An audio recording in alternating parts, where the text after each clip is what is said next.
Hey, this is Keith from Outlaw Speed Shop. This week I'm tackling a pair of Matchbox flying bugs I got from a friend of mine off of Instagram from Australia. Here's what they're supposed to look like. I actually had these as a kid. I don't know where they are, but we're going to tackle them this week.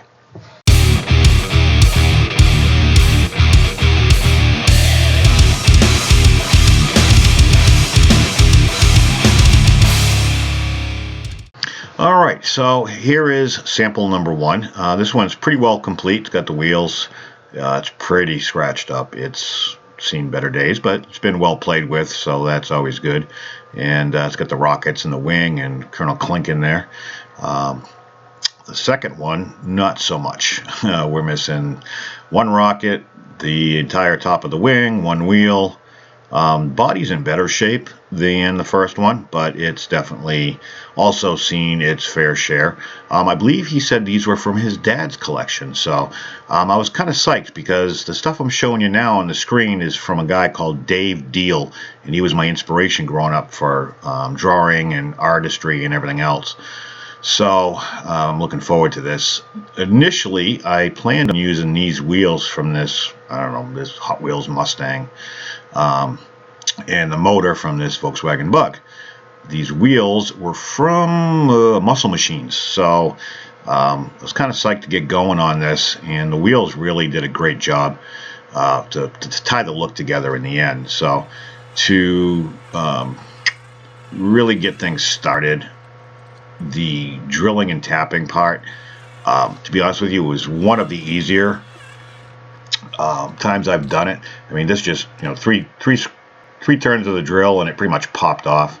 The helmet is actually being held on by the back of the roof, so it was pretty cool to find out how these things are made when you take them apart. The second one pretty much came apart almost as easy. I got a little premature there on the drill, so a couple more screws and it comes right off. And again, these things are nice, deep, wide posts, so they're easy to drill and tap. I won't bore you with that. Same thing, all the internals, the rockets kind of slide right off. There's a little groove there that it sits in. And on the first one, with the wing being broken, the wing has actually got two rivets inside. So I drill these out and I can pretty much take what's left of the wing off. There isn't much there, to be honest with you. So, and I'm going to do away with it. The plans on this one changed a few times. You'll see, because I tend to, as usual, I wing things as I go, and this definitely was wrong. The base is, the wheels are held on by the base, which has got two rivets. I don't do a lot with Matchbox. I'm mainly a Hot Wheels person, and it took me a little bit to drill this out so I didn't damage anything. I ended up cracking one anyways, just because it was just so dry, and as careful as I was when I was prying it off, it ended up just catching and it cracked a little bit, but nothing major, but it was just something you have to be really.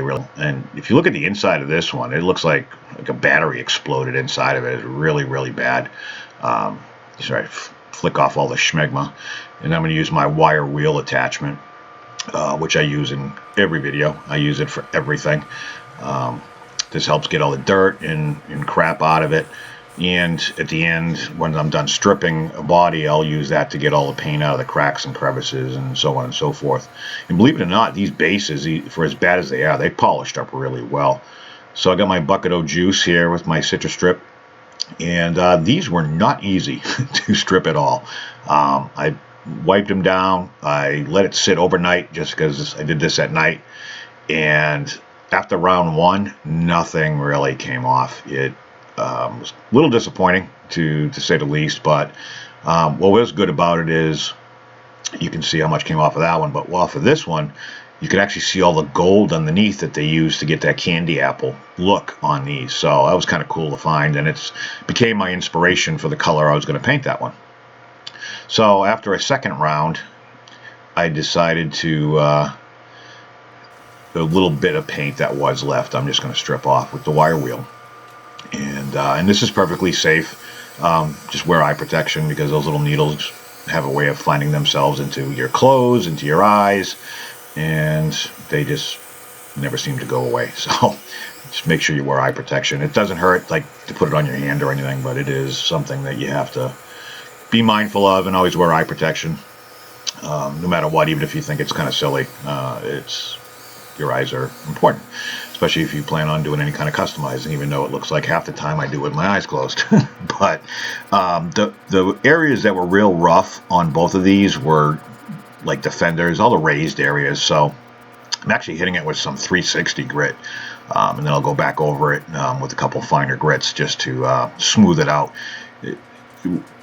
Nothing was touching it. It was just that bad. And I don't have a zinc plater, so the 360 seemed to do the trick. Usually I don't have to go that low. I can do 4 or 6 and I'm okay. But so here I am fitting the wheels. The wheels on one set were too short, so I'm using some stem stock for floral arrangements. And this stuff fits perfectly in these muscle machine wheels because it's maybe almost twice the size, axle width or diameter, than a Hot Wheels or even the like green lights or anything like that, monoblocks. So you have to get creative. So I brought a set of wheels down to Michael's and found some stem wire that is the exact right size. So it allows me to create whatever size I want or length I want. So the other one, I don't know what I got them off of. They were in my box of parts, so they seem to fit perfectly. The rear wheels were perfect as well. So that's the only wheel modification I actually had to do. And I like the chrome rims. I think it really sets off the cars in the end. So the side pieces, which is supposed to be glass, is like a metallic silver plastic, and it was really all yellow, like somebody was, like Colonel Klink was smoking cigars in there, because it was just yellowy and really horrible looking. So some of my chemical guys, polish and swirl remover, worked wonders on those, and it worked great. So here's I'm gonna JB weld the hole where the wing was on the other one. And at first time actually using JB weld on a die-cast car, and it actually filled in really good. And it's too bad I didn't use it, because I ended up changing my mind and cutting it out. So I primed the first one with the wing. I did a little bit more work. It showed some of the imperfections, everything, that I reprimed it. So for a base on this one, I'm using the Wicked Black from Createx, which, as you guys know, I've switched pretty much almost exclusively to the Createx line.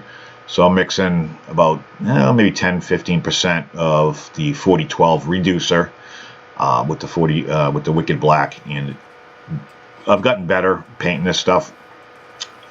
So the helmets, putting a black base coat on as well, because I'm going with a chrome helmet, just like they originally had. These were pretty well faded. One, there was a little bit of chrome left. The other one was like brown. So I don't know if it was supposed to be that way. I'm not a Matchbox guy, but the ones I've seen had chrome helmets, so I'm going chrome. So I get a nice even coat of the Wicked Colors black with a nice glossy sheen to it, and the bug as well. I start off on that because it's a bigger surface, obviously, with some lighter tack coats, and then in the past I've always been hesitant to really kind of lay this stuff on, and my final coat I put on nice and heavy, and once there's a coat on there already, it really sticks to itself. I haven't had these run at all, so by doing so I was allowing a nice gloss coat. You can see there's no clear on this or nothing, and that's just a regular. I have a gloss black from Wicked Colors, but I didn't use that. This is the Quicksilver, which you pour right out of the bottle. You don't have to thin it, reduce it, nothing, and that's gives a nice chrome look. You just have to layer it. I didn't layer it on the helmets though, because I just wanted that one pass, and it worked out really well. Those came out awesome. Then on the bug, I had a certain look in mind, and I was thinking like bomber jet World War II thing because of the dude inside. And I put 2 or 3 coats on it. I could have stopped. Usually, if I'm going to put like a candy, I'll stop after like 1 or 2. Like you missed a coat on, then you put 1 more coat and you're done. And it's got a really nice black chrome look to it. This I put on heavier. So you can see it's got almost bordering on an aluminum look, which is kind of what I was after. I probably could have done 1 more coat. But I'm going to end up using the Grabber Orange, which doesn't look orange in the end because I put it on kind of heavy.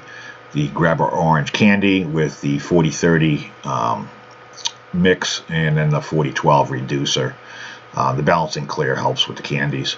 So you can see the helmet there. Came out really good. I got the tires on, got the interior glued in because I couldn't put it back over the posts.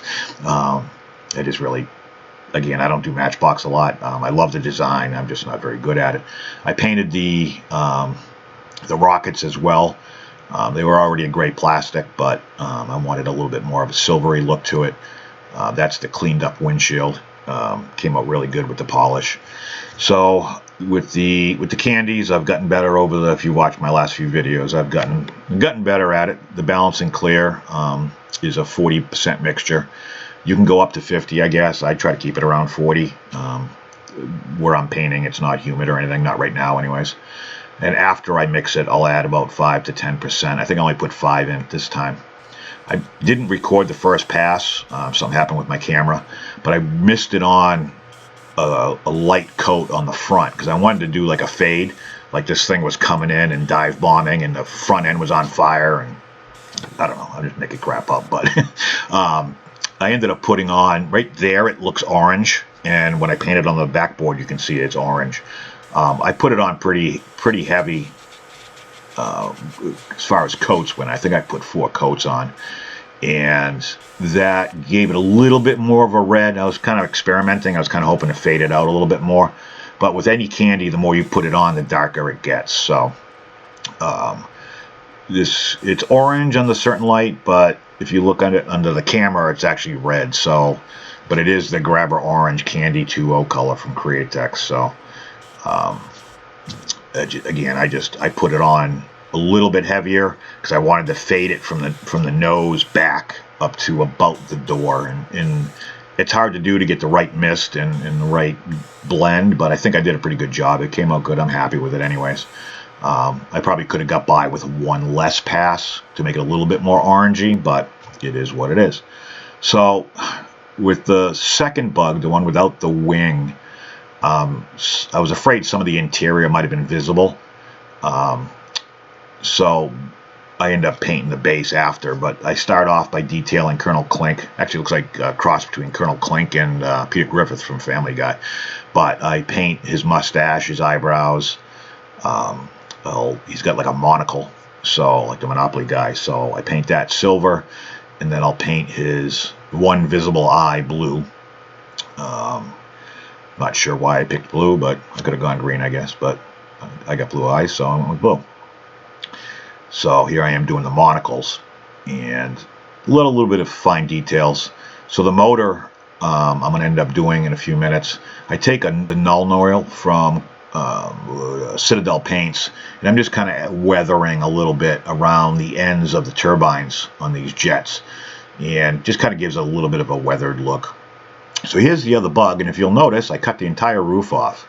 I've got 2 jars of paint, and always label your paint. I labeled one of them, I know what it is. The other one, I was pretty sure was just the Pearl Gold from Createx, and fortunately I was right. Problem was it was really thinned out, even though I kind of mixed it up a little bit and I added more 4012 reducer, but I didn't add more balancing clear, which I probably should have.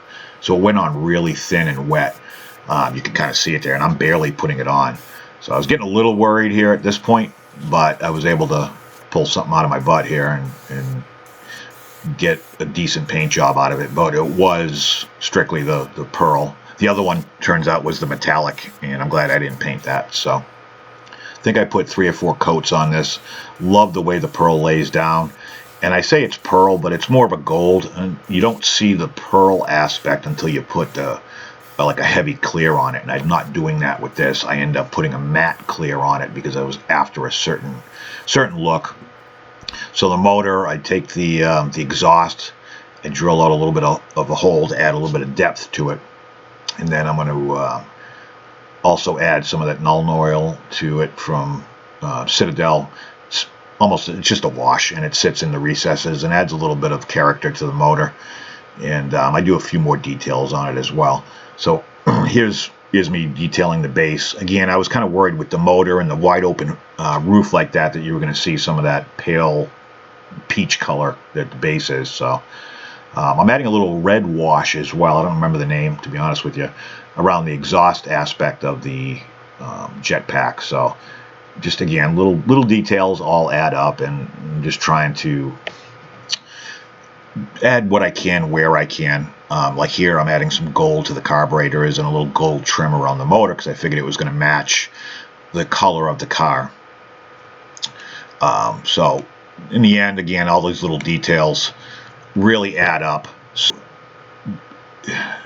in the end, I was really happy with the way the motor came out, and I was surprised because it looked kind of cheesy at first when I took it off the original car. So to remind you where we started, here's the one with the wing, and it was rough. It's seen better days. Colonel Clink doesn't look completely happy in there, but hey, it is what it is. You got plenty of use playing around. So here is the car. I painted the drag chute as well in the back, added some details. Again, this is a lot more stupid. The dust is amazing when you paint these things. I can never, as many times as I wipe it off. So here's one, and I think it came out really good. Now this was the worst, obviously, of the two, with the missing jetpack and the full wing and the wheel and everything else. This one I actually like better. I think it came out really good. It's got a satin finish to it, and the wheels just set it off. The motor, everything about it, I love it. So I want to thank my friend for sending it, and whatever one he likes, I will send to him for free. So just because I appreciate it. So once again, I thank everybody for subscribing and commenting, and I'll catch you on the next one.